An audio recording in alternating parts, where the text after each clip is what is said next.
Halo, assalamualaikum teman Aslam. Jumpa lagi bersama saya Adim dan masih tetap membahas seputar gangguan asam lambung GERD and tips Matis. Oke teman-teman, di season kali ini saya mau membahas sering lemes, aktivitas sedikit, udah capek, mudah ngos-ngosan gitu teman-teman, mudah lelah, letih, lesu gitu teman-teman ya. Apa penyebab dan gimana cara menanganinya? Simak videonya sampai selesai, jangan skip agar teman-teman itu mengerti, agar teman-teman itu paham. Kalau misalkan teman-teman itu mengerti dan paham, teman-teman itu akan mudah menangani setiap sensasi dari gangguan asam lambung GERD and tips Matis. Oke teman-teman ya, buat teman-teman yang mau bertanya seputar gangguan asam lambung GERD and tips Matis, alangkah lebih baiknya teman-teman itu simak dulu video-video saya yang terdahulu agar teman-teman itu lebih mengerti, agar teman-teman itu paham. Kalau misalkan teman-teman itu mengerti dan paham, teman-teman itu akan lebih mudah menangani setiap sensasi dari gangguan asam lambung GERD and tips Matis gitu teman-temannya. Minimal ya teman-temannya mengurangi rasa cemas kalian gitu teman-teman, rasa panik kalian, rasa cemas kalian itu akan sedikit berkurang gitu teman-teman. Pengalaman saya seperti itu. Kalau misalkan saya itu memahami ya teman-teman, terus mengerti apa yang terjadi di dalam diri kita, di tubuh kita, kitanya akan bisa ada ketenangan gitu teman-teman ya. Nah, kembali lagi ke pembahasan utamanya, gimana caranya ya teman-teman, apa penyebabnya. Nah, buat teman-teman yang mengalami sering ngos-ngosan, yang mudah capek teman-teman ya, itu apa sih bang, kenapa sih bang saya itu sekarang aktivitas sedikit saja udah capek, mudah lelah, mudah ngos-ngosan gitu teman-teman ya, terus sering lemes, letih, lesu gitu teman-teman ya. Gini teman-temannya, sepengalaman saya ya, di sini saya share sepengalaman saya saja, saya ceritakan ya sepengalaman saya saja. Jadi kalau misalkan kitanya masih sering lemes, letih, lesu, aktivitas sedikit udah capek, gampang ngos-ngosan, napas sesak berat ya, intinya teman-temannya. Yang pertama teman-temannya, kita kan sedang sakit ya teman-temannya, kita itu sedang sakit, terus kita masa pemulihan ya. Wajar gak sih ya teman-temannya, orang yang pemulihan dari sakit gitu teman-teman ya, wajar gak kalau misalkan gampang capek, gampang lemes ya teman-teman, aktivitas sedikit saja sudah capek, terus mudah ngos-ngosan juga ya. Menurut saya itu hal yang wajar teman-teman ya, karena kalau misalkan kita dalam pemulihan ya teman-teman, apalagi dari gangguan asam lambung GERD and tips Matis, karena kita itu terkena dua gangguan teman-teman ya. Yang pertama di medisnya, dari asam lambungnya ya, wajar ya, sistem cerna kita itu kan sedang terganggu, jadi wajar. Jadi serapan nutrisi, vitamin, gizinya itu ya belum sempurna teman-teman ya. Terus yang keduanya, kita itu dari psikis itu terkena mentalnya ya, kita itu terkena mentalnya, jadi mental kita itu menjadi mental tempe ya, jadi down. Jadi kita itu banyak takut, banyak cemasnya ya, apapun yang terjadi di dalam diri kita, di tubuh kita, itu selalu kita pikirkan dengan jauh teman-teman ya, dan tanpa hati kita sadari itu menjadi kecemasan ya. Kalau misalkan yang namanya cemas, panik, takut, itu bisa menguras energi kita dengan cepat. Nah, kalau misalkan energinya terkuras dengan cepat, ya otomatis kitanya mudah capek, mudah ngos-ngosan ya, terus juga mudah lelah, letih, lesu gitu teman-temannya. Sebenarnya kalau misalkan kitanya paham ya teman-teman, kitanya itu tidak akan berpikir kemana-mana dan tidak akan berandai-andai kemana-mana teman-temannya, tidak akan berandai-andai ke penyakit yang berbahaya gitu teman-teman. Kalian harus bisa memaklumi nih, saya itu sedang pemulihan, jadi wajar dong ya kalau misalkan saya itu aktivitas sedikit udah capek, udah lelah gitu teman-teman. Kalian itu harus bisa memaklumi diri kalian sendiri. Oh iya, saya itu sedang pemulihan, jadi wajar gitu teman-teman. Kalau misalkan kaliannya sudah memaklumi diri kalian sendiri, nanti kalian tidak akan panik teman-teman ya. Terus gimana bang cara menangannya? Ya kalau misalkan masih sering lemas, letih, lesu, yang pertama kan kita tangani dulu dari medisnya teman-teman ya. Gimana bang cara menangani medis dari gangguan asam lambungnya? Yang utama teman-teman ya, kita jaga pola makan saja dulu, pola makannya. Terus perbanyak juga ya, perbanyak asupan nutrisi, vitamin dan gizinya. Bang, tapi saya kan suruh menjaga pola makan nih ya, menjaga pantangan, tetapi harus memperbanyak nutrisi, vitamin dan gizi. Ya dengan makanan yang aman saja itu bisa mencukupi nutrisi, vitamin, gizi teman-teman ya. Dari apa saja? Kemarin sih sebenarnya sudah banyak teman-teman, saya sering sekali share makanan-makanan ataupun yang sering saya konsumsi gitu teman-teman, dari sayuran, dari ikan-ikanan, dari daging-dagingan ya, daging ayam gitu teman-teman. Itu dengan seperti itu saja teman-teman, itu bisa memenuhi kebutuhan nutrisi vitamin gizi untuk kita gitu teman-teman. Walaupun hanya dengan keterbatasan seperti itu, kita masih bisa mendapatkan banyak nutrisi gizi gitu teman-teman ya. Nah kalau misalkan seperti itu terus aja konsumsi seperti itu dengan sering teman-teman, saya juga seperti itu teman-teman, saya sering konsumsi seperti itu. Kenapa bang harus seperti itu ya? Karena kita supaya tubuh kitanya itu cepat pulih teman-teman, tubuh kitanya dari cepat pulih dari gangguan asam lambung GERD asetipismatis gitu teman-teman. Karena kita itu butuh banyak vitamin, butuh banyak gizi gitu ya.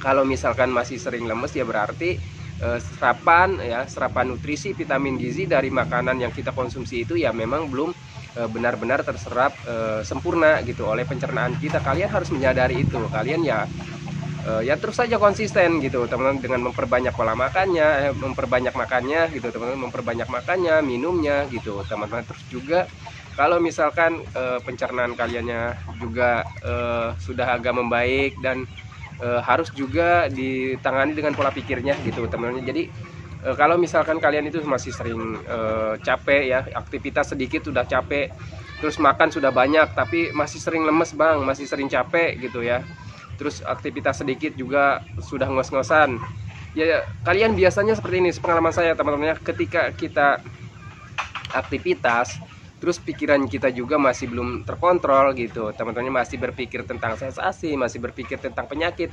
Nah tanpa kita sadari itu menjadi stres ya teman-teman, stres tersendiri bagi kita ya. Sudahnya kita dipakai tenaganya sudah dipakai aktivitas, sudah dipakai bekerja gitu teman-teman, terus juga energinya kita pakai buat berpikir keras ya teman-teman. Kalau misalkan terus berpikir keras ke hal-hal negatif ya teman-teman, hal-hal yang menakutkan, itu juga bisa menguras energi kita dengan cepat teman-teman ya. Kalau misalkan energi kita terkuras dengan cepat ya alhasil ya teman-teman, kitanya lemes, letih, lesu gitu teman-teman. Terus bang, kenapa saya itu sekarang napas itu sering ngos-ngosan gitu teman-teman ya, pernapasan itu agak terganggu, kurang plong gitu teman-teman ya. Apakah abang mengalaminya? Saya mengalami seperti itu teman-teman. Jadi saat terkena gangguan asam lambung GERD asetipismatis, kenapa napas kita itu kurang plong ya teman-teman, terus agak terganggu lah pernapasannya gitu teman-teman ya. Yang menurut pengalaman saya teman-teman ya, kalau misalkan pernapasan agak kurang plong, terus juga agak sesak gitu teman-teman ya, agak, kalau misalkan aktivitas sedikit sudah ngos-ngosan gitu teman-teman. Yang pertama penyebabnya itu dari panas dalam teman-teman ya. Kenapa bang bisa panas dalam? Orang-orang yang terkena gangguan asam lambung GERD asetipismatis biasanya cenderung terkena panas dalam gitu teman-teman. Dan kenapa panas dalam itu bisa membuat kita ngos-ngosan? Ya, sepengalaman saya seperti itu. Kalau misalkan ada panas dalam, pernapasan pasti agak terganggu ya, karena dari bagian hidung juga itu biasanya ada ruam gitu teman-teman. Terus di bagian tenggorokan juga ada ruam ya, karena kitanya panas dalam gitu. Dan kalau misalkan ada ruam, biasanya ada lendir-lendirnya gitu teman-teman, di bagian, entah di bagian tenggorokan, entah di bagian hidung gitu teman-teman. Dan itu juga bisa mengganggu pernapasan kita gitu. Pengalaman saya seperti itu. Terus gimana bang cara menanganinya? Ya tangani saja dengan sering minum air hangat pelan-pelan gitu. Tangani panas dalamnya gitu teman-teman ya. Untuk menangani panas dalam, videonya kemarin sudah dibuatkan teman-teman. Terus juga gangguan pernapasan itu bisa dipengaruhi oleh rasa panik kalian teman-teman. Rasa panik kalian, rasa cemas kalian itu bisa mempengaruhi pernapasan. Contohnya gini teman-teman, coba kalian ingat-ingat sebelum terkena gangguan asam lambung GERD asetipismatis, kalian saat dikejutkan ataupun dikagetkan oleh teman kalian, terus atau kalian itu mendengar yang intinya yang membuat kalian terkejut gitu teman-teman, pasti kalian itu pernapasannya terganggu teman-teman ya. Detak jantungnya juga lebih cepat gitu teman-teman. Pengalaman saya seperti itu. Ketika kalian mengalami kaget gitu teman-teman, terkejut gitu teman-teman, pasti pernapasan kalian itu terganggu gitu teman-teman ya. Pasti pernapasan kalian terganggu ya.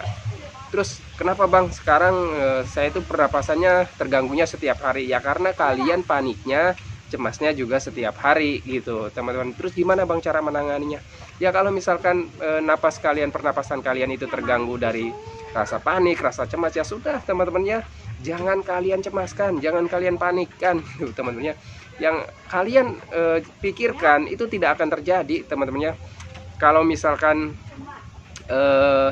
apa yang kalian takutkan itu bakal terjadi, coba deh ingat-ingat teman-teman ya. ingat-ingat sekali, kalian itu sudah berapa lama terkena gangguan asam lambung GERD ACT psoriasis? Coba, ada yang 2 tahun, ada yang 3 tahun, ada yang 5 tahun. Coba ingat-ingat, apakah kalian itu sudah meninggoy ya teman-teman ya? Kalian itu masih bisa menghirup udara segar sampai sekarang gitu teman-teman ya. Itu menjadi patokan untuk kalian gitu teman-teman ya, bahwa gangguan asam lambung GERD ACT psoriasis ini tidak berbahaya dan kalian sampai sekarang masih baik-baik saja gitu teman-teman. Itu menjadi patokan teman-teman bagi kalian gitu ya. Jadi jangan pernah sensasi yang kalian rasakan, jangan kalian khawatirkan bahwa inilah sensasi yang berbahaya gitu teman-teman. Jangan kalian selalu berandai-andai seperti itu gitu teman-teman. Apa yang kalian rasakan, sensasi yang kalian rasakan saat ini, itu adalah sensasi-sensasi dari gangguan asam lambung GERD ACT psoriasis. Jangan kalian selalu berasumsi bahwa penyakit yang kalian rasakan ataupun sensasi yang kalian rasakan itu sensasi yang berbahaya, sensasi yang bisa membuat kalian itu gitu teman-teman ya. Jadi kalau misalkan pemikiran kalian itu seperti itu ya teman-teman, itu biasanya bisa membuat kalian itu lebih panik, lebih cemas gitu. Dan kalau misalkan panik, misalkan kalian cemas, ya otomatis teman-temannya bisa mempengaruhi pernapasan kalian gitu. Sepengalaman saya seperti itu, ketika kita kaget gitu, ketika kita cemas, pernapasan kita akan terganggu gitu teman-temannya. Pengalaman saya seperti itu gitu ya. Coba kalian flashback aja teman-teman, sebelum terkena gangguan asam lambung GERD ACT psoriasis, pasti kalian pernah mengalami yang namanya napasnya kurang plong ya teman-teman, agak tersenggak gitu teman-teman, karena saat dikagetkan gitu, ataupun saat kalian itu mengalami kecemasan gitu teman-teman. Oke teman-teman, jadi itu saja teman-teman tentang pembahasan sering mudah capek gitu teman-teman. Aktivitas sedikit saja sudah capek, sering ngos-ngosan, letih, lesu gitu teman-teman. Itu saja sih teman-teman. Sebenarnya pembahasannya simpel saja, penanganannya juga simpel teman-teman. Kalian hanya butuh mencukupi dari makannya ya teman-teman, kendalikan stresnya gitu teman-teman. Dan untuk mempercepat pemulihan dari gangguan asam lambung GERD ACT psikomatis, kalian itu harus sering olahraga ringan gitu teman-teman, sering berjemur gitu ya. Itu saja teman-teman dari video kali ini teman-teman.